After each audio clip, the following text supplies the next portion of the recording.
This is Aristotle, ancient Greek philosopher and founding thinker who is still studied and revered to this day. Active during the classical period of ancient Greece, Aristotle was and is a pillar of the philosophical community, having founded schools, authored treatises, and established systems that would go on to last for over 1,000 years. A student of Plato's who was himself a student of Socrates, Aristotle was a pioneer in logic, philosophy, physics, ethics, and more. In addition to founding schools and teaching future minds, Aristotle was also tutor to none other than Alexander the Great, and imparted onto the conqueror many lessons that Alexander carried with him across the known world. Centuries after his death, Aristotle's teachings would go on to influence everything from the church to the founding of schools and new philosophies. In short, he was a man of great wisdom who, through his teachings and his legacy, influenced the world for more than 2,000 years after his death, to the point where he is still discussed in every Philosophy 101 class to this day. By all measures, then, Aristotle was a great man, a wise and respected man. But if all of that is true, then what is this? This is a depiction of none other than Aristotle himself being ridden like a horse by a woman. This is the curious story of Phyllis and Aristotle. This is the retelling.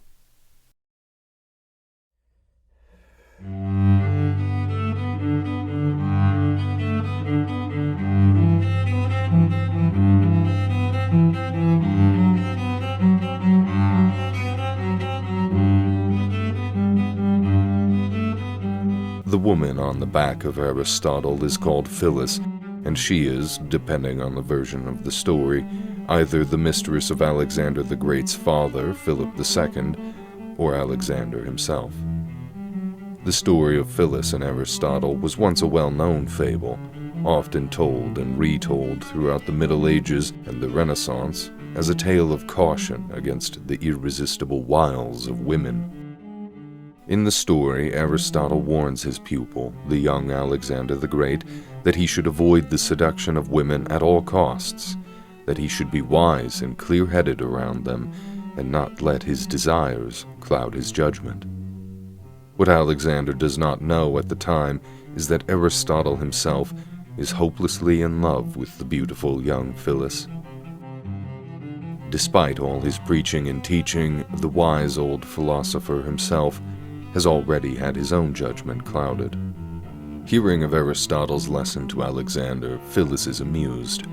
Aristotle may be a wise man, but he is still just a man, and every man has his weakness.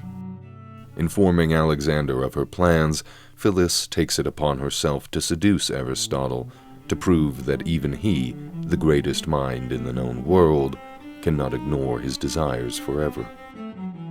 Phyllis tells Alexander exactly where and when she will seduce the old philosopher, and she encourages Alexander to witness the act for himself. Approaching Aristotle, it doesn't take long for the beautiful young Phyllis to work her magic on the old prude, and before long she has him wrapped around her finger. Phyllis tells Aristotle that she will lay with him, but only on the condition that he first let her ride him like a horse. Aristotle, at this point hopelessly seduced, agrees to the terms, and behind the walls of a private garden, he falls to his hands and knees. Little does Aristotle know that his pupil, Alexander the Great, is watching the whole episode. With all of the confidence of an empress, Phyllis sits astride the back of Aristotle and steers him around the courtyard of the garden, reveling in her victory. In one version of the story, she also berates Aristotle with insults as she steers him around, and in some versions of the story, the audience is larger than just Alexander. With Phyllis's point proven and the act witnessed by Alexander, Aristotle had no way of denying his hypocrisy. He had been reduced from the most learned man in all the known world to playing the part of a pony for a woman's amusement. With grace and dignity, Aristotle recognized his folly and told Alexander, "Love conquers all, and all shall conquer as long as the world shall last." In another version of the story, Aristotle is so humiliated by the whole episode that he flees the kingdom entirely and runs away to live a quiet life of contemplation, forever damning women and their seductive ways. In no version of the story does Aristotle appear to blame himself or take any responsibility for the episode with Phyllis. It is not he who is a weak man, but she who is a strong seductress. So is there any truth to the fable of Phyllis and Aristotle? No. The story, which originated in the late 1200s, is entirely a piece of fiction. It's merely a cautionary tale against the temptations of women, and it casts Aristotle as the seduced wise man for no other reason than the fact that he was seen as the very embodiment of logic and wisdom. The thinking being, if he could be corrupted, so could anyone else. While the story and its lessons originated in the 13th century, it wasn't until later that it really became popularly represented in art and sculpture. The fable of Phyllis and Aristotle can be categorized as belonging to a popular movement in art during the 13th century and onwards into the Renaissance, called the power of women. This theme in art was a popular one and would go on to be explored by many famous artists in paintings that are still recognizable today.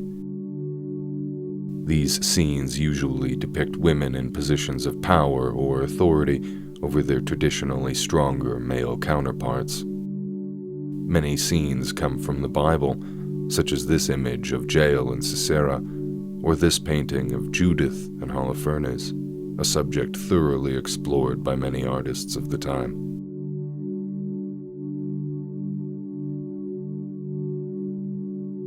Much can be said and inferred from these wonderful pieces of art. In them we see dramatic depictions of women in male-dominated societies taking or embracing power.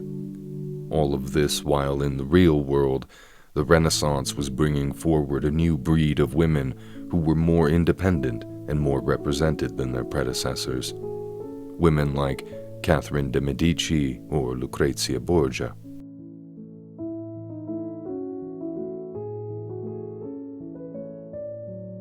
While powerful women in the past had generally been so because of their birthright or because of who they were married to, the world was now slowly starting to enter a new era in which women could not only attain power, they could also be shown attaining power.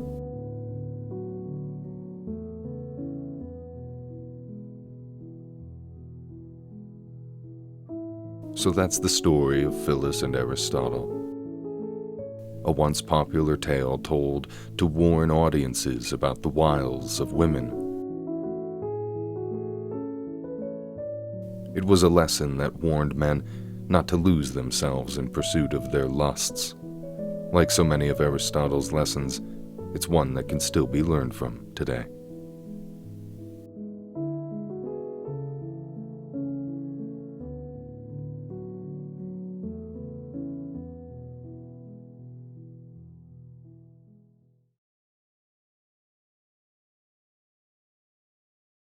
Hey, thanks for watching this shorter video. If you liked it, please leave a like or a comment to let me know what you thought of Phyllis and Aristotle. I wanted to give a big thank you to everyone that makes it this far into the videos, and everyone supporting the channel so far. It means a lot. Anyways, I'll see you in the next one.